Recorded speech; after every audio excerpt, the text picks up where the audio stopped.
नमस्ते बच्चों। सभी तो बहुत दिनों बाद हम फिर आज मिल रहे हैं। और मैं उम्मीद करती हूँ आप लोगों का एग्जाम सब बहुत अच्छे से गया होगा, है ना। आपकी सर्दियों की छुट्टियां सब आपने बहुत मजे किए होंगे।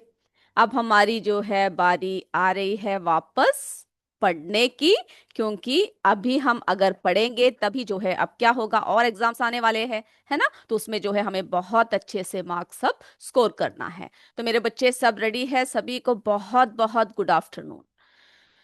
तो हम लोग आज हमारा इकाई 14 ध्वनि के बारे में चर्चा करेंगे।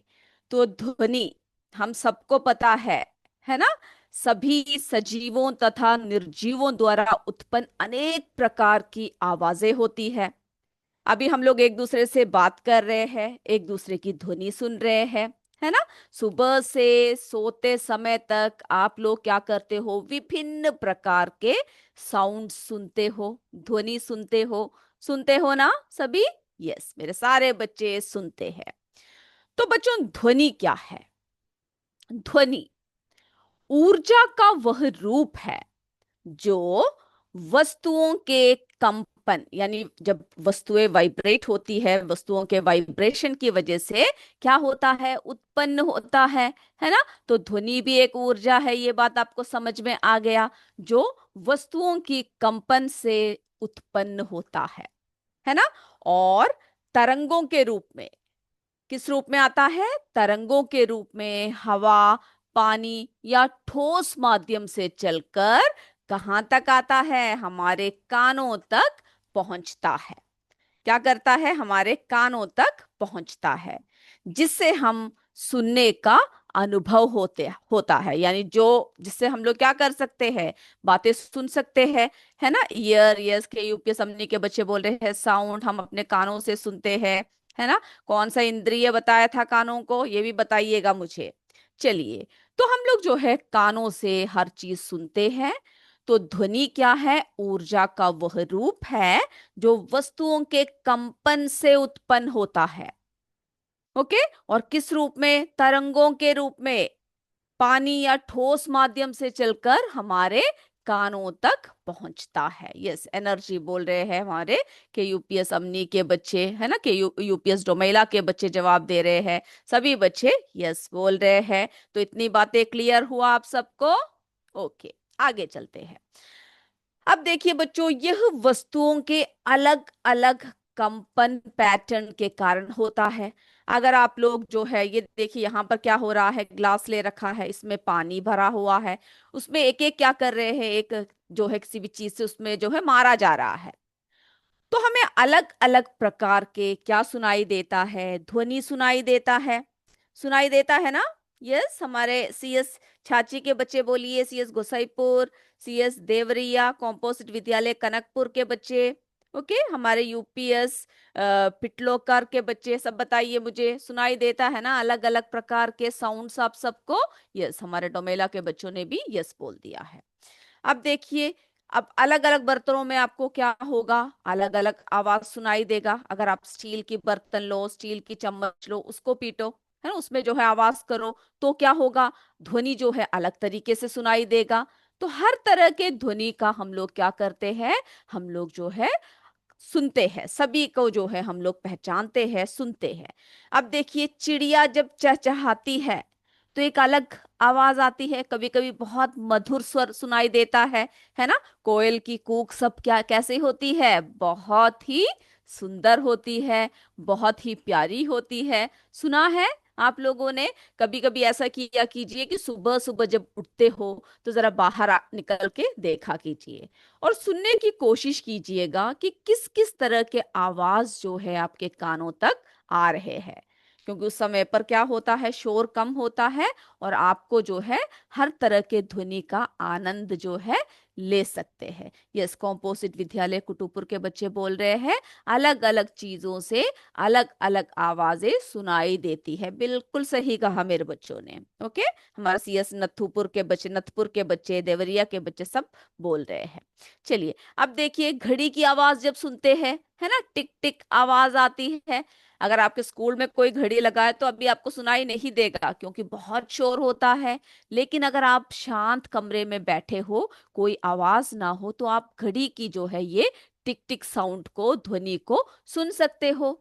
और रबर बैंड क्या दिखाता है? अगर आप रबर बैंड को खींच के छोड़ो तो ये भी एक प्रयोग दिखाता है ना, कि कंपन ही क्या करता है, ध्वनि को उत्पन्न करता है। इस बात को मेरे बच्चे याद रखेंगे, कंपन के द्वारा ही क्या उत्पन्न होता है, ध्वनि उत्पन्न होती है।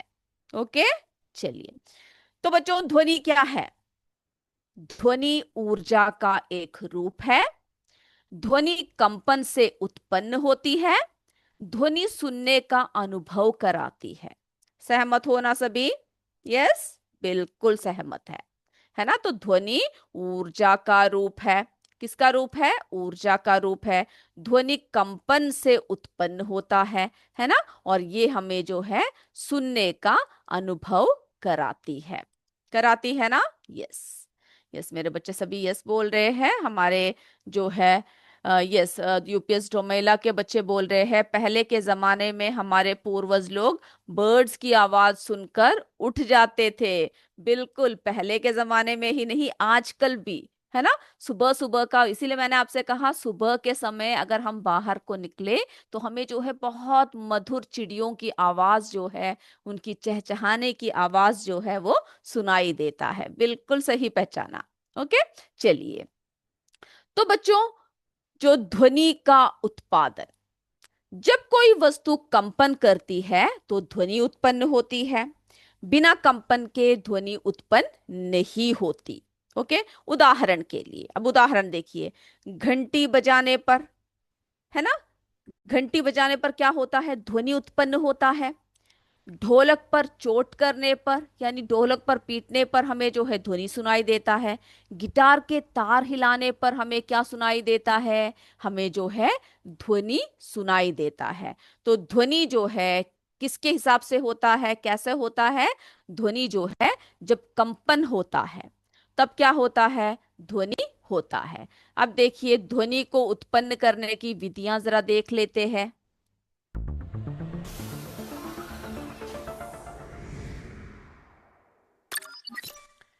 ओके, तो बच्चों हम लोग ध्वनि उत्पन्न करने की 4 विधियों के बारे में जरा बात करते हैं पहले। ओके, कौन कौन से है 4 विधियां?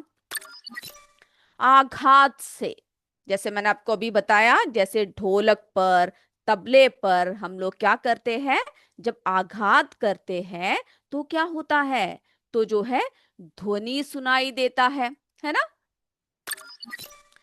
तारों को खींचकर छोड़ने से, इसमें क्या होता है, जैसे सितार हुआ, गिटार हुआ, इन सब में क्या करते हैं, तारों को खींचते हैं और छोड़ देते हैं, जिसकी वजह से क्या उत्पन्न होता है, ध्वनि उत्पन्न होता है। रगड़ने से, ओके, किससे होता है बच्चों, रगड़ने से, जैसे वॉयलिन है, आप लोगों ने देखा होगा, है ना। यस, यस, यूपीएस जो महिला के बच्चे बोल रहे हैं आज के टाइम में रिंगटोन लगा के सब उठते हैं, बिल्कुल, है ना।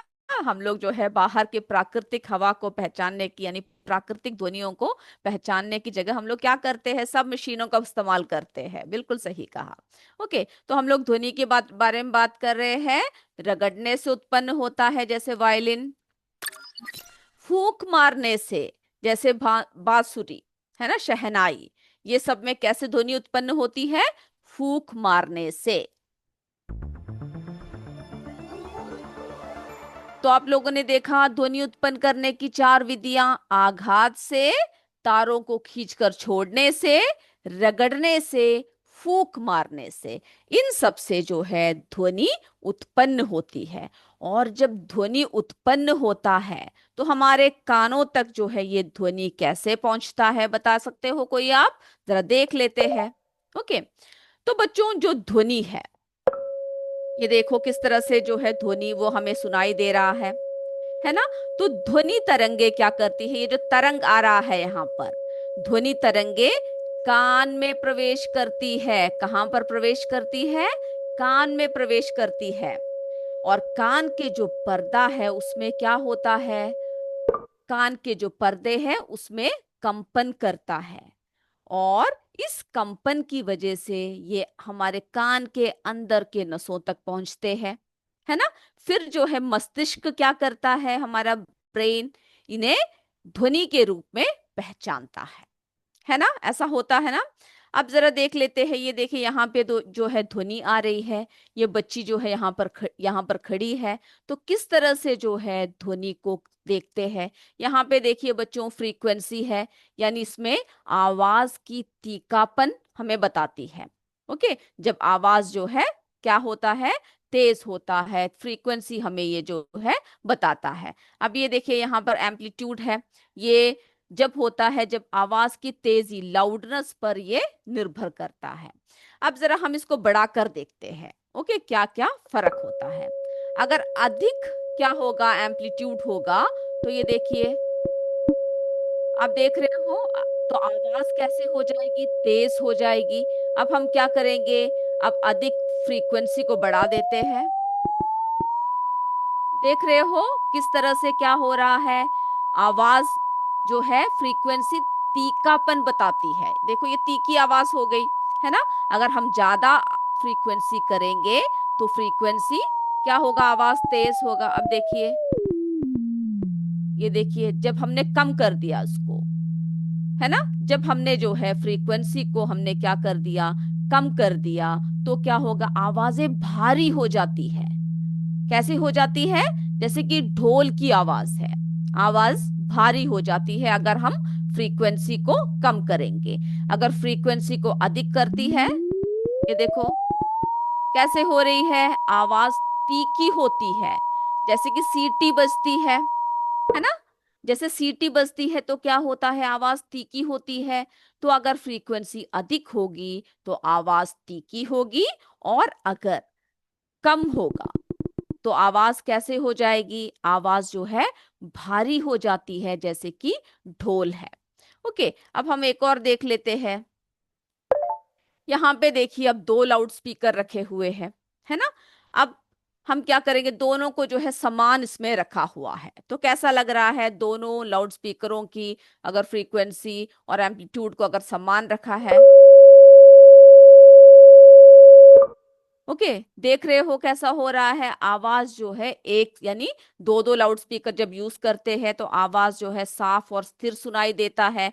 ओके, और इसमें क्या होता है, कभी तेज होता है, कभी जो है धीमी होता है, अगर हम इसको ऊपर नीचे करें। ये देखिए, देख रहे हो, फ्रीक्वेंसी को कम कर दिया, ये देखिए आवाज किस तरह से मोटी हो गई, आगे बढ़ गया। ओके, अब इस बच्ची को ऊपर नीचे कर देते हैं, तो ये देखिए ऊपर हो गया तो क्या हो गया, कम हो रहा है। देख रहे हो, तो हमारी जो है स्थान पर भी ये आवाज जो है निर्भर करता है। तो आपको अभी इतना याद रखना है, ध्वनि तरंगे कान में प्रवेश की, देख रहे हो किस तरह तरंग के रूप में आ रहे हैं। तो ध्वनि तरंगे कान में प्रवेश करते हैं, और जो कान के पर्दों में कंपन करता है। और ये कंपन क्या करता है बच्चों, ये कंपन जो है हमें हमारे मस्तिष्क तक पहुंचता है, और हम लोग आवाज को आसानी से पहुंच यानी सुन सकते हैं। ओके, इतनी बातें आप लोगों को क्लियर हुआ। इसी तरह से जो है हमें जो है किस तरह से हम लोग आवाज को सुन सकते हैं, ये सब बातें जो है इसके द्वारा क्लियर हो गई है। तो बच्चों अब आगे बढ़ते हैं। तो जैसे घंटी बजाने पर, ढोलक पर चोट करने पर, गिटार के तार हिलने पर। ओके, अब देखिए बच्चों, ध्वनि की उत्पत्ति, ओरिजिन ऑफ साउंड के बारे में हम बात करते हैं। तो जैसे कि हमने रबर बैंड के बारे में आपसे बात किया, है ना। अगर आप एक रबर बैंड लो और दोनों सिरों को किसी तरह से क्या करना है, आपको बांध देना है। तो एक रबर बैंड ले, एक सिरा किसी हुक से बांधे, और दूसरे सिरे को खींच कर पकड़े, और बीच से छोड़ दे। देख रहे हो क्या कर रखा है, इस तरह से पकड़ा हुआ है, और इसको जो है बीच में से क्या कर रखा है बच्चों, बीच में से छोड़ दिया है। जब बीच में से छोड़ दिया तो किस तरह से जो है आवाज होती है, यानी किस तरह की आवाज है, आपने कभी देखा है इसको? तो ये जो है क्या करता है, कंपन उत्पन्न करता है। रबर बैंड में कंपन होता है, वाइब्रेशन होता है ना? और ध्वनि उत्पन्न होगी, जिसकी वजह से क्या होता है, ध्वनि जो है वो उत्पन्न होता है। ओके, यस के यूपी समनी के बच्चे फ्रीक्वेंसी के द्वारा बोल रहे हैं। नोट्स भेजा हुआ है मेरे सभी बच्चों ने, बहुत बढ़िया। तो ध्वनि की उत्पत्ति कंपन के कारण होती है, ये बात हमने जो है जान लिया है। ध्वनि कंपन से ही उत्पन्न होती है। जब वस्तुएं कंपन करती है तो वे हवा के कणों में क्या करते हैं, कंपन यानी ध्वनि तरंगे, जो तरंगे अभी आपने देखा है ना, ध्वनि तरंगे पैदा करती है जो हमारे कानों तक पहुंचती है। और कम आयाम वाले कंपन जैसे घंटी के कंपन हमारी आंखों से अदृश्य होते हैं। फिर भी हम लोग क्या कर सकते हैं, उनको जो है यानी उसको महसूस कर लेते हैं, लेकिन उन्हें छू कर महसूस किया जा सकता है, जिसे जिसे हम लोग क्या कर सकते हैं, जिससे हमें ध्वनि सुनाई देता है। ओके, तो यह एक ऊर्जा का रूप है जो किसी भी माध्यम, हवा के माध्यम, पानी के माध्यम, ठोस के माध्यम से होकर क्या करता है, यात्रा करता है। ओके, किसी भी माध्यम से होकर ये क्या करता है, यात्रा करता है। अब हमने जैसे आपको बताया, विभिन्न वाद्य यंत्रों में ध्वनि क्या होती है, कंपन की वजह से उत्पन्न होती है ना? जैसे हारमोनियम हुआ, तबला हुआ, सितार हुआ, बांसुरी हुआ, इन सब में जो है क्या होता है, कंपन की वजह से जो है हमें ध्वनि सुनाई देता है। ओके, चलिए अब देखिए, ढोलक तबला आघात से होता है, सितार गिटार तारों के कंपन से होता है ना? बांसुरी शहनाई हवा के कंपन की वजह से, यानी हम लोग जो है मुंह से फूंक मार कर क्या करते हैं, जो है उसमें क्या करते हैं, ध्वनि उत्पन्न करते हैं, यानी हवा में कंपन होती है। सितार गिटार जब बजाते हैं तारों में कंपन होता है। ढोलक जब बजाते हैं तो क्या करते हैं, आघात से जो है ये सुनाई देते हैं। तो ध्वनि उत्पन्न करने की चार विधियां हमने देख लिया। ओके, आघात से, तारों को खींचकर छोड़ने से, रगड़ने से और फूंक मारने से। अब हम लोग चलते हैं अगले इसकी तरफ, हमारा कंपन है ना, आवर्तकाल, आवर्ती तथा आयाम, ये सब जो है क्या होते हैं, इनके बारे में अब हम क्या करेंगे, डिटेल में डिस्कस करेंगे। ओके, ध्वनि के बारे में आप सबको मैं उम्मीद करती हूँ समझ में आ चुका है अच्छी तरह से। यस, मेरे सारे बच्चे नोट्स दिखा रहे हैं मुझे। ओके, सीएस विद्यालय कोटवा के बच्चे हैं, बहुत बढ़िया नोट्स लिखा है, और बहुत ही अच्छे तरीके से आप लोग जो है क्लास में बैठे हुए हैं। सीएस गुसईपुर हमारे पटौली से बच्चे बता रहे हैं, यूपीएस हसनपुर के बच्चे, कनकपुर के बच्चे, चंदा पटेल कॉम्पोजिट विद्यालय के बच्चे, सीएस मंदाव के बच्चे। ओके, मंदाव में लाइट भी कटा हुआ है, कोई बात नहीं है। ओके, चलिए अब हम सबसे पहले बात करते हैं कंपन की, वाइब्रेशन की। किसके बारे में बात कर रहे हैं, कंपन के बारे में बात कर रहे हैं। तो सबसे पहले हम ये देखते हैं कि कंपन जो है वो क्या होता है। ओके, हमारे यूपीएस भोरकला के रविंद्र पटेल ने भी नोट्स भेजा है, बहुत बढ़िया रविंद्र पटेल। जब कोई वस्तु अपनी माध्य स्थिति के दोनों ओर आगे पीछे गति करता है तो उसे कंपन गति कहते हैं, ये हम पढ़ चुके हैं, है ना? कंपन यानी क्या होता है, जब कोई वस्तु अपने माध्य स्थिति के दोनों ओर आगे पीछे गति करते हैं उसे क्या कहते हैं, उसे कंपन कहते हैं, है ना? देखिए जैसे कि झूला, उदाहरण के लिए झूला, ये कैसा हो रहा है, आगे पीछे जो है हम लोग क्या कर रहे हैं, गति कर रहे हैं, है ना? पेंडुलम क्लॉक, ये देखिए इसमें भी क्या हो रहा है, ये जो पेंडुलम है आगे पीछे गति कर रहा है ना?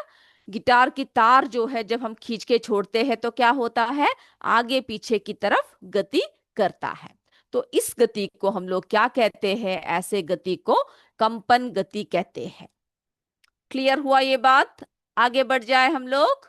ओके, अब देखिए बच्चों, आवर्तकाल यानी टाइम पीरियड, किसी वस्तु द्वारा एक पूर्ण कंपन करने में, देखिए, किसी वस्तु द्वारा एक पूर्ण कंपन करने में लगने वाला समय क्या कहते हैं? लगने वाला समय, यानी एक पूर्ण कंपन करने में लगने वाले समय को आवर्तकाल कहलाता है।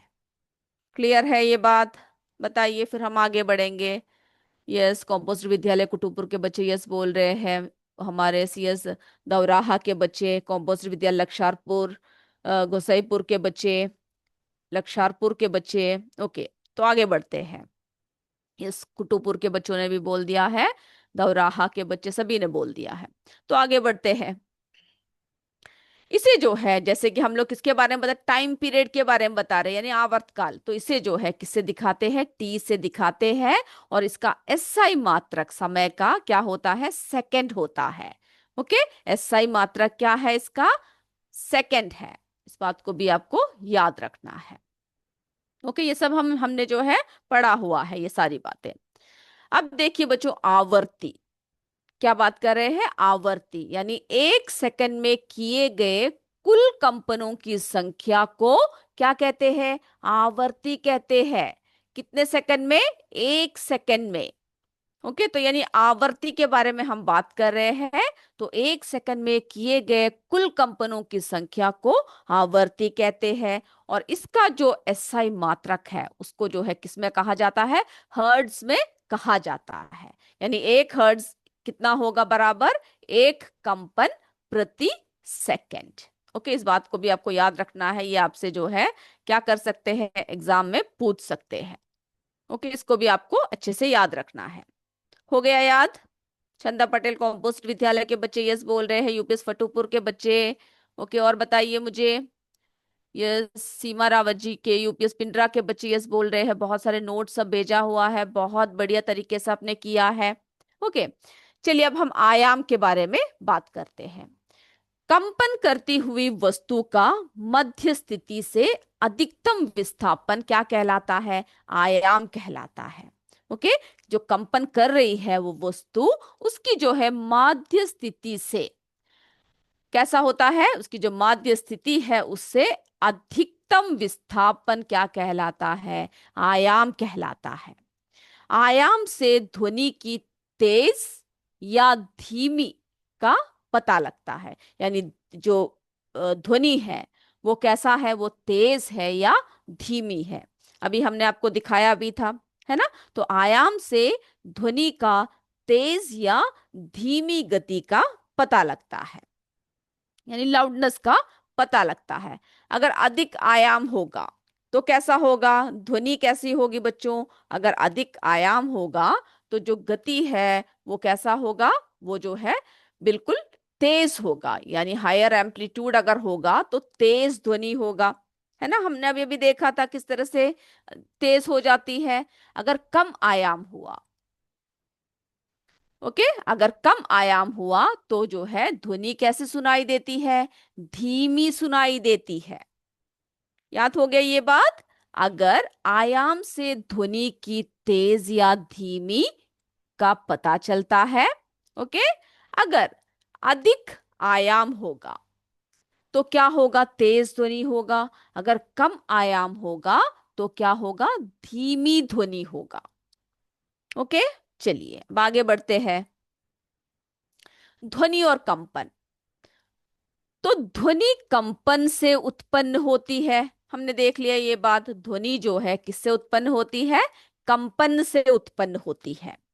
ओके, ध्वनि किससे उत्पन्न होती है बच्चों? ध्वनि जो है वो कंपन से उत्पन्न होती है। जो वस्तु कंपन करता है वही ध्वनि उत्पन्न करता है। हम बिना देखे भी ध्वनि से वस्तु की पहचान कर सकते हैं। देखिए, अब घंटा बज रहा है तो आप ये तो नहीं कि घंटी के पास जाकर उसको छू कर देख रहे कि चलिए घंटा बज रहा है। नहीं, आप जो है उसको बिना देखे भी आप ये बता सकते हैं कि कौन सी वस्तु है वो, किसकी आवाज है। चिड़िया की आवाज है, आप दूर से पहचान सकते हो। ये नहीं कि जाकर देखो कि चलो भाई कौन आवाज कर रहा है ना? यहां तक कि आपके फ्रेंड्स, अगर आप अपने आंखें बंद कर लो और आपके जो है सारे फ्रेंड्स सब आपसे बातें करें, है ना, तो भी आप क्या कर सकते हो? आप पहचान सकते हो कि मेरा कौन सा दोस्त मुझसे बात कर रहा है ना? कर सकते हो या नहीं? अगर नहीं तो आप आज क्या करोगे? जब यानी आज तो अभी आपको घर जाने का समय हो गया, कल आप जो है अपनी आंखें बंद करके आपके क्लास के एक एक बच्चे आपसे बात करेंगे, तो आप बिना देखे बताइएगा कि कौन बात कर रहा है। करके देखोगे ना? ओके, चलिए। तो बच्चों, अब जो है ध्वनि का तारत्व, पिच। ओके, ध्वनि की पतली या भारी होने की विशेषता को क्या कहते हैं? तारत्व कहते हैं। जैसा अभी हमने आपको दिखाया, ध्वनि जो है किस तरह से पतली हो रही थी, किस तरह से जो है तीखी हो रही थी, है ना, भारी हो रही थी। तो ध्वनि की पतली या भारी होने की विशेषता को क्या कहते हैं? तारत्व कहते हैं। यस, कॉम्पोस्ट विद्यालय कुटुपुर के बच्चे बोल रहे, यस मैम, सुनकर हम सभी को पहचान सकते हैं, बिल्कुल सही है ना, क्योंकि हम सभी को जानते हैं। यूपीएस राम सिंहपुर के बच्चे, हमारे गोसाईपुर के बच्चे, लतिया के बच्चे, सभी यस बोल रहे हैं, हमारे चिलबिला के बच्चे। ओके ओके, चलिए। अब देखिए, अधिक आवर्ती पतली ध्वनि, जैसे मच्छर की आवाज होती है ना। अगर अधिक आवर्ती वाली ध्वनि है तो ऐसे पतली सी, यानी मच्छर की जो है आपको कैसे सुनाई देता है? एकदम से पतली ध्वनि जो है, जैसे जो मच्छर की जो पतली ध्वनि है वो एकदम से तीखी सुनाई देता है, अधिक आवर्ती की होती है ना। कम आवाज, जैसे कि भारी ध्वनि है, कम आवर्ती, है ना। भारी ध्वनि जो है, जैसे कि हमने कहा कि भारी सुनाई देता है आपको, जैसे शेर की दहाड़, यानी ये तीखी कम होता है। ओके। अब आयाम और आवर्ती, यानी आयाम और आवर्ती ध्वनि के दो महत्वपूर्ण गुण हैं, और इन्हीं के आधार पर हम भिन्न भिन्न ध्वनियों का अंतर कर सकते हैं। ओके, तो आयाम और आवर्ती से हम लोग क्या कर सकते हैं? ध्वनियों को अलग अलग पहचान सकते हैं। ओके, ध्वनियों में हम लोग क्या कर सकते हैं बच्चों? अंतर कर सकते हैं। कर सकते हैं ना? तो ध्वनि की प्रबलता एवं तारत्व। तो बच्चों, अभी हम ऐसा करते हैं, हम लोग इसको जो है आगे की क्लास में और बताएंगे। अभी हमारा किसका समय हो रहा है? हमारा शुक्लेख का डिक्टेशन का समय हो रहा है। तो आप सब अपने डिक्टेशन के लिए रेडी हो जाइए।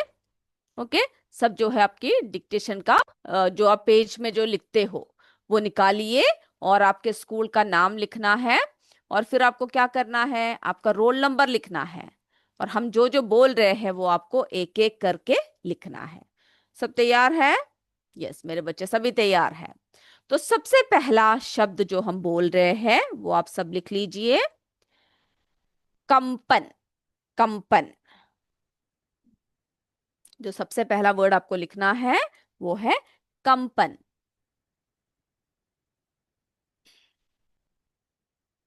जल्दी से लिख लीजिए। हो गया? दूसरा वर्ड जो आपको, दूसरा शब्द जो आपको लिखना है वो है ध्वनि। दूसरा है ध्वनि। ध्वनि हो गया। पहला था कंपन, दूसरा है ध्वनि। तीसरा है उत्पत्ति। तीसरा है उत्पत्ति। उत्पत्ति, और कोई भी बच्चा ऐसा नहीं करेगा कि नहीं लिखे, सबको लिखना है। आपका स्कूल का नाम ऊपर लिखना है, उसके बाद रोल नंबर लिखना है, और जो जो शब्द मैं बोल रही हूँ वो आपको लिखना है। लिखने के बाद आप अपने कोऑर्डिनेटर्स को क्या करोगे? ये दे दोगे कागज। ओके, चलिए। तीसरा जो है, हमने क्या बताया आपको? उत्पत्ति।